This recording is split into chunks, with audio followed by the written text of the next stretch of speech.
ഈ ചെടി ഇങ്ങനെ വീട്ടുമുറ്റത്തും പറമ്പിലൊക്കെ ഇങ്ങനെ കാട് പിടിച്ച് കാണുന്നുണ്ടെങ്കിലേ ഇത് ഇനി വെട്ടി വൃത്തിയാക്കി കളയരുത് കേട്ടോ. വെട്ടിവെടുപ്പാക്കാനായിട്ട് വൃത്തിയാക്കി കിടക്കാനായിട്ട് നിങ്ങൾ ഇത് വെറുതെ വെട്ടിക്കളയാണ് ചെയ്യുന്നത്. വളരെ കഷ്ടമാണ്. നമ്മുടെ വീട്ടുമുറ്റത്തും പറമ്പിലും റോഡരികിൽ പോലും വളരുന്ന ഒരു സാധു സസ്യമാണ്. ഇതൊരു കുറ്റിച്ചെടിയാണ്. ഇതിന്റെ ബൊട്ടാനിക്കൽ നെയിം വെർണോണിയ സിനറിയ എന്നാണ്. അതുപോലെ കമ്പോസിറ്റ് ഫാമിലിയിലാണ് വരുന്നത്. ഇത് ഒരു ഔഷധ സസ്യമാണ്. ഒരുപാട് ആയുർവേദ ഔഷധങ്ങൾ തയ്യാറാക്കാനായിട്ട് ഉപയോഗിച്ചു വരുന്നുണ്ട്. ചില പൊടിക്കൈകൾ നമുക്ക് വീട്ടിൽ തന്നെ നിങ്ങൾക്ക് ഇത് ഉപയോഗിച്ച് ചെയ്യാവുന്നതാണ്. പനി ശമിക്കുന്നതിനും അതുപോലെ പതിവായിട്ട് കുടിക്കുകയാണെങ്കിൽ മൂത്രതടസ്സം ശമിക്കുന്നതിനും സഹായകരമാണ്. അതുപോലെ തന്നെ ശരീരത്തിൽ എന്തെന്ത് ഇൻഫെക്ഷൻ കൊണ്ടുണ്ടാവുന്ന എന്ത് രോഗാവസ്ഥകളിലും പ്രത്യേകിച്ച് പനി കാണുന്നുണ്ടെങ്കിൽ അവിടെ നിങ്ങൾക്ക് ആരംഭഘട്ടത്തിൽ തന്നെ ഈ ഔഷധസസ്യം പ്രയോഗിക്കാവുന്നതാണ്. അതിന് ഇതിങ്ങനെ പറിച്ചെടുക്കണം. നമുക്ക് കഷ്ടി ഒരു 60 ഗ്രാം ആവശ്യം വരും. അതിന്റെ ഇല ഇങ്ങനെ നുള്ളിയെടുത്താലും മതി. ഇനി സമൂലം പറിച്ചെടുത്ത് വേരോടെ പിഴുതെടുത്താലും നല്ലതാണ്. സമൂലം ഉപയോഗിക്കാവുന്ന ഒരു ഔഷധസസ്യമാണെന്ന് ചുരുക്കം. ഇതിന്റെ ഇലയും പൂവും തണ്ടും കായും വേരും എല്ലാം തന്നെ ഔഷധ ഗുണമുള്ളതാണ്. അപ്പൊ അതിങ്ങനെ പറിച്ചെടുത്ത് നമുക്കൊരു ഏകദേശം 60 ഗ്രാം വേണം. അത് നന്നായിട്ട് കഴുകി ചതച്ചെടുക്കണം.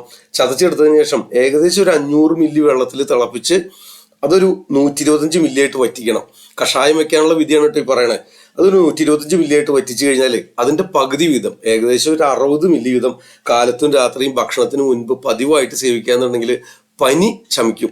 ഇത് ആരംഭഘട്ടത്തിൽ തന്നെ ഉപയോഗിക്കണം കേട്ടോ. കാരണം നിങ്ങൾക്ക് ഇപ്പോൾ തൊട്ടടുത്ത് ഓഫീസിലൊക്കെ വർക്ക് ചെയ്യുന്നവർക്കൊക്കെ കോൾഡും തുമ്പലും ജലദോഷവും പനിയൊക്കെ ഉണ്ട്, കൂടെ വരുന്നുണ്ട്.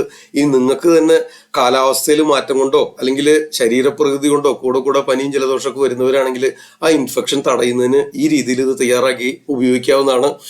രാവിലെയും വൈകിട്ടും കഴിക്കാനായിട്ട് ശ്രദ്ധിക്കണം. 2 നേരം ശ്രദ്ധിക്കണം.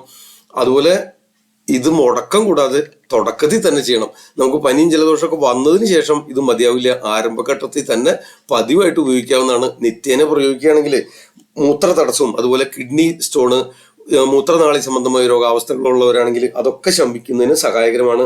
ഇത് തമിഴിലും മലയാളത്തിലും ഒക്കെ തന്നെ ഇതിന് പൂവാങ്കുരുന്നില എന്നാണ് വിളിക്കുന്നത്. സംസ്കൃതത്തിൽ സഹദേവി എന്നും പറഞ്ഞു വരുന്നുണ്ട്. ഏകദേശം 15 സെന്റിമീറ്റർ ഉയരത്തിൽ വരെ വളരുന്ന ഒരു കുറ്റിച്ചെടിയാണ്. ഇതിന്റെ ആയുർവേദ പ്രോപ്പർട്ടീസ് തിക്തരസമാണ്, ലഘുരൂക്ഷ ഗുണത്തോട് കൂടിയതാണ്. അതുപോലെ തന്നെ ഉഷ്ണവീര്യമാണ്, കടുവിഭാഗമാണ്. പൂവാങ്കുരുന്നില എന്നാണ് മലയാളത്തിൽ വിളിക്കുന്നത്. ഇത് എല്ലാ തരം ഇൻഫെക്ഷനും ശമിപ്പിക്കുന്നതിന് സഹായകരമാണ്. വീട്ടുമുറ്റത്തൊക്കെ ധാരാളമായിട്ട് ലഭിക്കുന്നതാണ്. ഒരു അപൂർവ ഔഷധ സസ്യം എന്നല്ല എന്നർത്ഥം.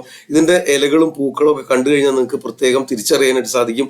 ഇതിന്റെ വലിയ ഇലകളും വലിയ പൂക്കളുമാണ് മുയൽച്ചെവിന്. എന്നാൽ ഇതിന് ചെറിയ ഇലകളാണ്, ചെറിയ പൂക്കളാണ്.